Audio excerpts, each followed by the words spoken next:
बीडमध्ये होणाऱ्या मोर्चामध्ये नरेंद्र पाटील देखील सहभागी होणार आहेत। बीड जिल्ह्याचे पालकमंत्री पद देवेंद्र फडणवीस यांनी घ्यावं अशी मागणी यावेळी नरेंद्र पाटील यांनी केली आहे। त्यांच्याशी संवाद साधले आमचे प्रतिनिधी सचिन बडे यांनी।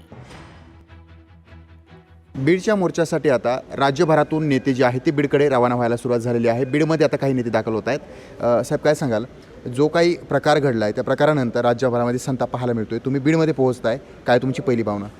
खरं म्हणजे स्वर्गीय संतोष देशमुखांची झालेली हत्ये प्रकरणाला ह्याला फार मोठ्या प्रमाणामध्ये महाराष्ट्रामध्ये उठाव झालेला आहे। गेल्या आठवड्यामध्ये मराठा क्रांती मोर्चाच्या बैठकीच्या माध्यमातून बीडमध्ये सर्वांनी या ठिकाणी उपस्थित राहावं आणि जे वाल्मिक कराड असतील, जे खून करणारे लोक असतील, जे षडयंत्र करणारे नेते मंडळी असतील, आमदार असतील, कोणी असतील, या सगळ्यांना पोलिसांनी त्वरित अटक करावी।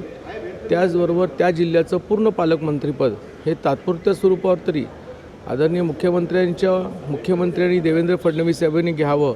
त्याचबरोबर आज वेगवेगळे नवीन मुद्दे या ठिकाणी आलेले आहेत आणि त्या सर्व मुद्द्यांची चर्चा केली पाहिजे। म्हणजे बंदुकाची चर्चा, बंदुकाचे लायसन्स कसे मिळाले, खोटे पीक विमा आहे, आता तर घरकुलाचा विषय येणार आहे की काही ठिकाणी काही गावांमध्येच जवळजवळ घरकुल 600-700 दिलेले आहेत। असे असंख्य प्रश्न या ठिकाणी निर्माण झालेले आहेत आणि म्हणूनच आम्ही सर्वजण एकत्र येऊन त्या ठिकाणी स्वर्गीय संतोष देशमुखांच्या मारेकऱ्यांना, कट रचणाऱ्या लोकांना या ठिकाणी ताबडतोब पोलिसांनी अटक करावी, हीच मागणी सर्व पक्षाच्या माध्यमातून, सर्व उपस्थिताच्या माध्यमातून होणार आहे। राग आहे, रोष आहे, फोटोग्राफ्स पाहिलेत आम्ही पोस्टमॉर्टम झाल्यानंतरचे।